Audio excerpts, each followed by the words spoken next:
My dear viewers, this is Urdu channel India और मैं हसन कमाल हूँ। पिछली मरतबा हमने आपसे बताया था कि डोनाल्ड ट्रंप और नेतान्याहू को शिकस्त हो गई। आज के मैदान कारज़ार में कोई ऐसा आदमी नहीं है जो शिकस्त खा के कहे कि हाँ हमें शिकस्त हो गई। ऐसा तो ही नहीं। तो वो तो ये नहीं कहता। ऐसा है कि ये तो सबको मालूम है कि डोनाल्ड ट्रंप ने और नेतान्याहू ने ये जंग अचानक नहीं शुरू की थी। वो इस जंग से पहले काफ़ी तैयारियां कर रहे थे और उन्हें चंद चीज़ों का इल्म था। उन्हें एक तो ये इल्म था कि ये माना कि ईरान के पास एक आर्मी है। उस आर्मी की हवाई ताकत कितनी है, उसकी नेवी की ताकत कितनी है, ये अलग बात है। वो जानते हैं उसके पास एक आदमी है तो लड़ने मरने को तैयार रहती। से ये भी मालूम था कि ईरान के पास पैसा भी है। पैसा है जिसकी वजह से वो कहीं से हथियार खरीद सकता है। लेकिन इत्तेफाक से ईरान के पास जो हथियार थे वो पुराने मॉडल के थे। कुछ कहते हैं रूसी मॉडल के भी थे। अब बहुत सारी थ्योरियां आ रही हैं, वो अलग है। रूसी मॉडल के भी थे और इससे अमेरिका का मुकाबला नहीं किया सकता था। और एक बात आपको बता दूं, जब कभी जंग होती है दुनिया में कहीं भी, तो जिस फरीक को मालूम हो कि उसके पास कमियां क्या है, वो हमेशा एडवांस में रहता है। जिस आदमी को मालूम हो कि हमारे पास बहुत अच्छा है, जैसे कि अमेरिका को मालूम था, इसराइल को मालूम था हमारे पास बहुत कुछ है, लेकिन ईरान को मालूम था कि उसके पास हथियार नहीं है। जो हथियार हैं वो बहुत पुराने हैं। अगर उनको नया ऑपरेटर्स लगा के नई तरीके से दोबारा जोड़ा जाए तो उसके लिए सामान लेना पड़ता है।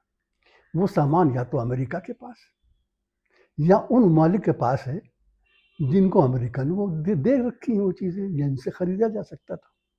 लेकिन अमेरिका ने बहुत पहले ही से सैंक्शन लगा रखी थी कि दुनिया का कोई भी मुल्क ईरान से इन असलहों की ख़रीदारी नहीं करेगा। और ईरान ये जानता था कि वो कहीं से ख़रीदारी करेगा तो नहीं कर पाए। उसके पास जो कुछ भी उसका पुराना असलहा था, उसके पास ब्रेन थे बहुत पहले से। आपको बताऊं, अब से 4-5 साल पहले ईरान की एक मैथमेटिशियन औरत को दुनिया का सबसे बड़ा प्राइज मिल चुका था ज्योमेट्री का। उसके पास ब्रेन थे, सब कुछ था। तो उसने सोचा कि क्या किया जाए, इन हथियारों को नया तरीका दिया जाए। तो उन्होंने देने की कोशिश की और उस कोशिश से उसने जवाब भी दिया। अब जब जंग होती है तो ये मालूम होता है कि साहब फलां के ने इतने आदमी मार दिए, फलां ने इतने जहाज खराब कर दिए, ख़त्म कर दिए, ये सब होता है। ये कोई नहीं कहता कि उसके अपने यहाँ नुकसान कितना होता है। ईरान में जो नुकसान हुआ ईरान को मालूम था। उसने कह दिया हमारा ये नुकसान हुआ, हमारे इतने आदमी मारे गए, हमारे बच्चे मारे गए, स्कूल जाने वाली बच्चियां मारी गई, जिनके लिए अमेरिका बड़ा चिल्लाता है कि ह्यूमन राइट का इशू है, मारी गई। उनका ये सब मारे जाएंगे, मुझे मालूम है मारे जाएंगे। मगर मैदान जंग में हथियार से सिर्फ जंग नहीं होती। ईरान ने ये जान लिया। ईरान ने ये जान लिया था कि इस जंग के लिए बहुत कुर्बानी देना पड़ी थी। ईरान ने एक पॉलिसी अपनाई। उसने सर से कफन बांध के निकलने का फैसला किया और सारी कौम को यह पैगाम दिया जिसका नाम था हुसैनियत, कि तुम्हें हुसैनियत के जज्बे से जिंदा रहना है। ये पैगाम सारी कौम को पहुंच गया। आप इसको चाहें तो स्ट्रेटेजी कह सकते हैं, आप इसको चाहें तो हिकमत अमली भी कह सकते हैं। इसका इल्म डोनाल्ड ट्रंप को भी नहीं था, इसका इल्म नेतान्याहू को भी नहीं था। ईरान ने यह फैसला कर दिया था कि हमें मालूम है हमारे सब लोग मारे जाएंगे, हमारा बड़ा नुकसान होगा। अब मैं समझता हूँ इतने दिन की जंग में जानते हैं कि हमारा सब कुछ खत्म हो गया। हमारी इतनी फौजी ताकत थी, ये थी वो थी, वो खत्म हो गई, हमारे लोग मर गए। लेकिन वो ये जानते थे कि एक ऐसी चीज़ है जिसका इल्म डोनाल्ड ट्रंप को भी नहीं है और नेतान्याहू को भी नहीं है, और वो ये है कि जिस दुश्मन को तुम हरा नहीं सकते उसे इतना दौड़ाओ कि उसके कदम शल हो जाए, वो खुद गिर पड़ने को तैयार हो। और इस तमाम अरसे में ईरान ने यही किया। ईरान ने यही किया, अमेरिका और इसराइल को तमाम मैदान कारज़ार में दौड़ाया وہ آپ کو یاد ہے مولانا محمد علی جوہر کا ایک شعر ہوا کرتا تھا کہ قتل حسین اصل میں مرگ یزید ہے، اسلام زندہ ہوتا ہے ہر کربلا کے بعد، اور یہ کربلا ہے جس میں ڈونلڈ ٹرمپ یزید ہے، نتان بنجامین یاہو شمر ہے، اور ان دونوں کو شکست ہو چکی۔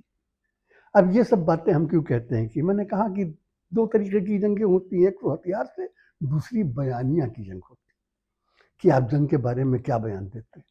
ڈونلڈ ٹرمپ نے کیا بیان دیا کہ ایران کا تو سب کچھ ختم ہو گیا، اب تو یہ ہے کہ میں وہاں سے نکلوں کیسے یہ سوچ رہا ہوں، وہ یہی نہیں سوچ پا رہا ہے، اور نکلنے کی بہت کوشش کر رہا ہے، لیکن وہ یہ جانتا ہے کہ نکلنے کی کوشش صرف ایک ہے کہ جب ایران کہے گا کہ ہاں اب تم نکل جاؤ تب نکل جاؤ، اس سے پہلے نہیں رکے گی۔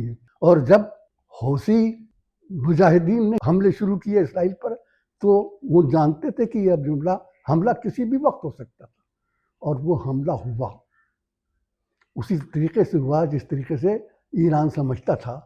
اس حملے کا اس نے مقابلہ کیسے کیا وہ میں آپ کو بہت پہلے بتا چکا ہوں، لیکن اب اس کے آگے کچھ باتیں بتاتا ہوں آپ کو کہ میدان جنگ میں شکست بیانیے کی ہوتی ہے، اور اس وقت ڈونلڈ ٹرمپ اور نتان بنجامین یاہو کا بیانیہ بالکل ٹوٹلی طور پر شکست خوردہ ہو چکا ہے۔ بیانیے کی شکست کیا ہوتی ہے ہم آپ کو بتاتے ہیں۔ ڈونلڈ ٹرمپ نے بہت جھوٹ بولے۔ پہلا جھوٹ یہ بولا کہ دیکھیے ایران کے پاس اب کچھ نہیں رہا، اور یہ جو ہم نے اس کے آدمی مار لیے ہیں، یہ کر لیے ہیں، یہ سب جو ہے یہ بھی چند دن میں ختم ہو جائے گا۔ پھر آپ نے یاد ہوگا، آپ کو معلوم ہے کہ یہ الٹیمیٹم دیا تھا کہ 48 گھنٹے کے اندر آپ نے ہرمز کھول دو، نہیں کھولا تو ایران ختم۔ 48 گھنٹے ہو گئے، ہم سب بھی بیٹھے رہے، ہم بھی ساتھ میں بیٹھے رہے۔ اب اچانک اعلان کیا کہ نہیں کوئی بات نہیں ہے، اب ہم ان کو 5 دن اور دیتے ہیں۔ ارے بھائی کس نے کہا تھا آپ سے؟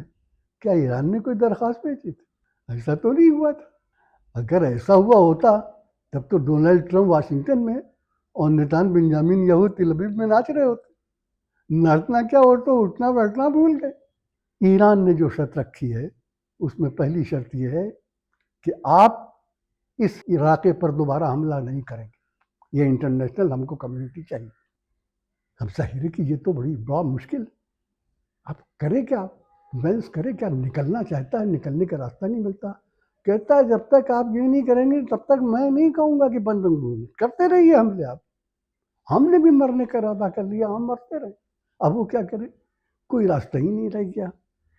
تب پھر یہ معلوم ہوا کہ کچھ چیزیں ہیں جو ڈونلڈ ٹرمپ اور نتان بنجامین یاہو کو بتائی گئی۔ تو میں اس میں ایرانین انفارمیشن کو کوٹ نہیں کر رہا ہوں، میں آپ کو وہ باتیں بتا رہا ہوں جو میں نے سی بی ایس سے، نیو یارک ٹائمز سے، واشنگٹن پوسٹ سے حاصل کی۔ یہ نیو یارک ٹائمز اور واشنگٹن پوسٹ کوئی بہت لبرل چیزیں نہیں ہیں، لیکن یہ تھوڑا بہت بیلنس ضرور ہے۔ یہ خبریں جو دیتے ہیں وہ بہت غلط نہیں ہوتی، صحیح بھی ہوتی۔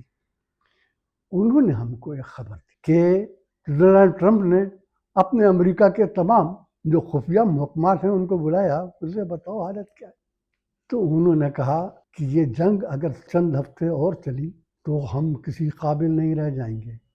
یہ بات اس نے کیسے کہی اور کیوں کہی یہ ہم آپ کو اگلے ایپیسوڈ میں بتاتے ہیں۔ تب تک کے لیے خدا حافظ۔